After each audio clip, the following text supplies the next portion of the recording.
KGMU से फर्जी doctor गिरफ्तार, कैंपस में संदिग्ध नेटवर्क का खुलासा, हिंदू छात्राएं थी लव जिहाद का टारगेट। केजीएमयू या किंग्स जॉर्ज मेडिकल यूनिवर्सिटी, इस यूनिवर्सिटी का नाम आपने पहले भी कई बार सुना होगा। इसकी पढ़ाई और मेडिकल फील्ड में कुछ बहुत अच्छा करने के लिए नहीं, बल्कि विवादों में हमेशा घिरे रहने के लिए। और विवाद का मतलब ये नहीं कि कॉलेज पॉलिटिक्स हो गई, स्टूडेंट्स के बीच में लड़ाई हो गई। विवाद का मतलब है अवैध और जबरन धर्मांतरण, लव जिहाद, अवैध मजार पर बुलडोजर चलना और ऐसे ही कई जिहादी कांड। और एक बार फिर केजीएमयू से एक ऐसे ही कांड का खुलासा हुआ है। केजीएमयू जैसे नामी विश्वविद्यालय में एक फर्जी डॉक्टर पकड़ाया है, जो मेडिकल स्टूडेंट को प्यार में फंसाकर धर्मांतरण कराने की साजिश रच रहा था। साथ ही एम्स दिल्ली में अमेरिका के डॉक्टर से मिलवाने के नाम पर छात्रों को बाहर ले जाने की योजना बना रहा था।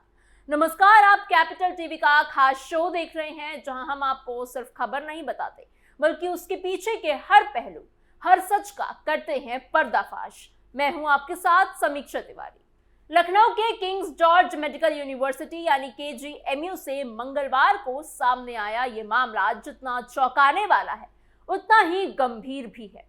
यहाँ से एक फर्जी डॉक्टर को पकड़ा गया है, जो लंबे समय से कैंपस में सक्रिय था और खुद को डॉक्टर बताकर मेडिकल स्टूडेंट्स के बीच अपनी पहचान बना चुका था। यह सिर्फ एक साधारण धोखाधड़ी का मामला नहीं है, बल्कि इसके पीछे एक बड़ी साजिश की आशंका जताई जा रही है, जिसने प्रशासन और पुलिस दोनों को ही अलर्ट कर दिया है। इस पूरे मामले की शुरुआत तब हुई जब केजीएमयू प्रशासन को कुछ संदिग्ध गतिविधियों की सूचना मिली। इससे पहले भी पैथोलॉजी विभाग से जुड़ा रमीज मलिक का मामला सामने आया था, जिसके बाद कुलपति के निर्देश पर एक विशेष जांच टीम बनाई गई थी। इस टीम को यह जिम्मेदारी दी गई थी कि वो कैंपस में होने वाली हर संदिग्ध गतिविधि पर नजर रखे। इसी निगरानी के दौरान इस फर्जी डॉक्टर की गतिविधियों पर शक हुआ और धीरे धीरे पूरा मामला सामने आ गया। पकड़े गए आरोपी का नाम हसन अहमद है। वो खुद को डॉक्टर बताकर केजीएमयू में मेडिकल कैंप लगाता था और डॉक्टर की ड्रेस पहनकर घूमा करता था, ताकि किसी को उस पर शक ना हो। उसकी चालाकी का अंदाजा इसी बात से लगाया जा सकता है कि वो कैंपस के कई विभागों में आने जाने का दावा करता था और उससे करीब 20 से ज्यादा छात्र छात्राओं से संपर्क बना लिया था। इसमें कई एमबीबीएस स्टूडेंट्स भी शामिल थे, जो उसे एक असली डॉक्टर समझते थे और उसकी गतिविधियों में शामिल हो रहे थे।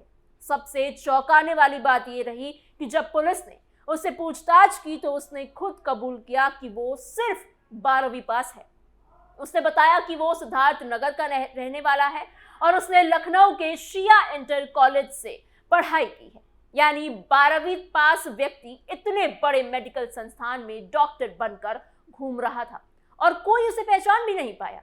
यानी एक 12वीं पास व्यक्ति इतने बड़े मेडिकल संस्थान में डॉक्टर बनकर घूम रहा था और कोई उसे पहचान भी नहीं पाया। ये अपने आप में ही सुरक्षा व्यवस्था पर बड़ा सवाल खड़ा करता है। हसन अहमद ने पुलिस को यह भी बताया कि उसने समाज सेवा के नाम पर एक संस्थान बनाए थे और उसी के जरिए वो मेडिकल कैंप आयोजित किया करता था। इन कैंपों के माध्यम से वो लोगों को और खास करके स्टूडेंट्स के संपर्क में आता था। उसने ये भी दावा किया है कि उसके साथ 4 और डॉक्टर्स जुड़े हुए हैं और वो जल्द ही एक अस्पताल खोलने वाला है। हालांकि वो इन दावों के समर्थन में कोई ठोस सबूत नहीं दे पाया। जांच में यह भी सामने आया है कि आरोपी ने केजीएमयू के नाम से फर्जी लेटर हेड तैयार किए हुए थे और उन पर फर्जी हस्ताक्षर भी किए गए थे। इन लेटरों का इस्तेमाल वो स्टूडेंट्स को अपने झांसे में लेने के लिए किया करता था। वो उन्हें यह कहकर प्रभावित करता था कि उन्हें दिल्ली में अखिल भारतीय आयुर्वेदिज्ञान संस्थान यानी एम्स ले जाएगा, जहां उन्हें अमेरिका के डॉक्टरों से मिलने का मौका मिलेगा।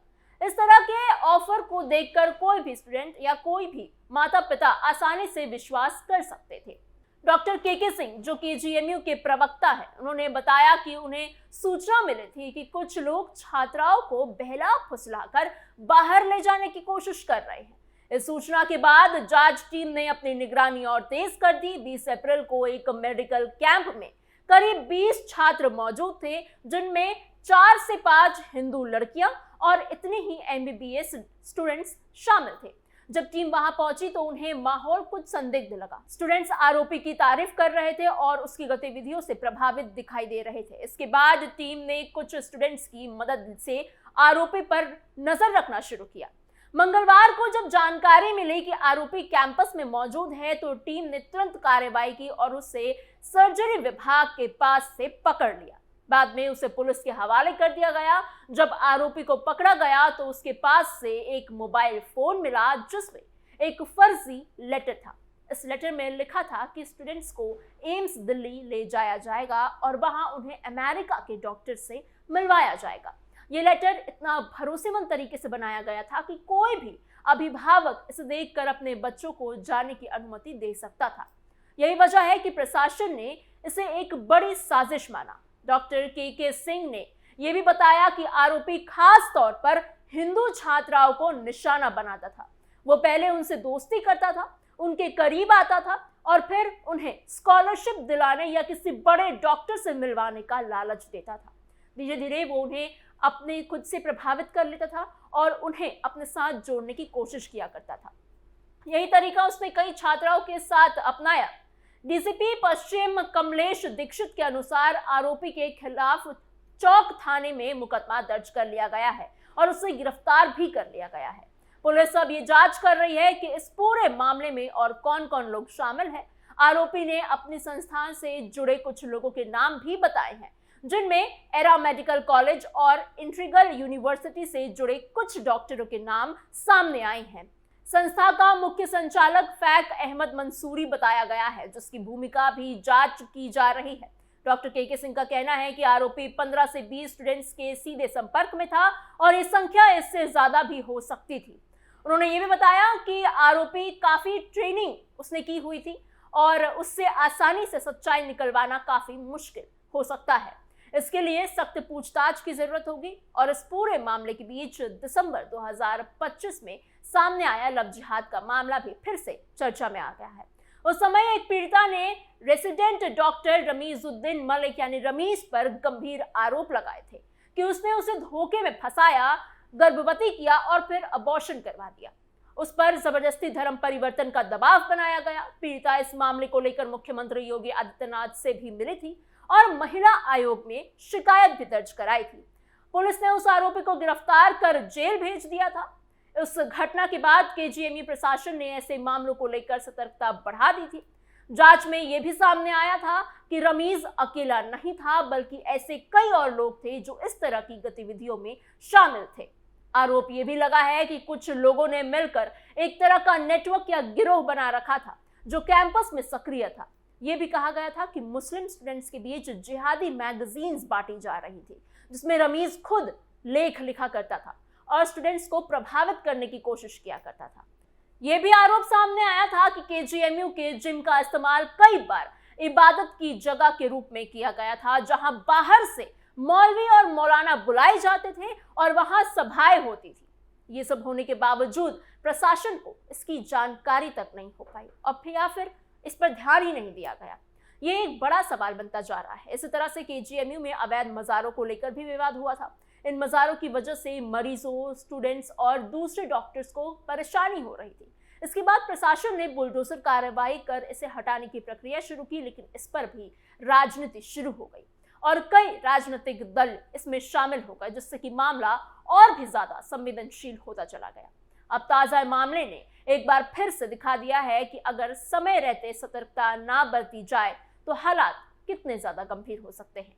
एक 12वीं पास व्यक्ति जो खुद को डॉक्टर बताकर इतने बड़े संस्थान में घूम रहा था, मेडिकल कैंप्स लगा रहा था, फर्जी लेटर बना रहा था और स्टूडेंट्स को अपने जाल में फंसा रहा था, ये किसी भी लिहाज से सामान्य बात नहीं है। ये मामला सिर्फ एक व्यक्ति तक सीमित नहीं लगता, बल्कि इसके पीछे एक बड़ा नेटवर्क की आशंका है, जिसकी जांच अभी जारी है। पुलिस और प्रशासन दोनों इस मामले की तह तक जानने की कोशिश कर रहे हैं ताकि सच्चाई सामने आ सके और दोषियों के खिलाफ सख्त कार्रवाई की जा सके। अंत में ये कहना गलत नहीं होगा कि ये घटना एक गंभीर चेतावनी है। ये बताती है कि किसी भी संस्थान में सुरक्षा, निगरानी और जागरूकता कितनी जरूरी है। अगर इन चीजों में जरा सी भी लापरवाही होती है तो उसका फायदा ऐसे लोग उठा सकते हैं। अब ये देखना होगा कि जांच में क्या कुछ नए खुलासे होते हैं और प्रशासन भविष्य में ऐसी घटनाओं को रोकने के लिए क्या ठोस कदम उठाता है। आपको हमारी खबर कैसी लगी हमें कमेंट बॉक्स में जरूर बताइएगा। ऐसी और खबरों के लिए बने रहिए कैपिटल टीवी उत्तर प्रदेश के साथ।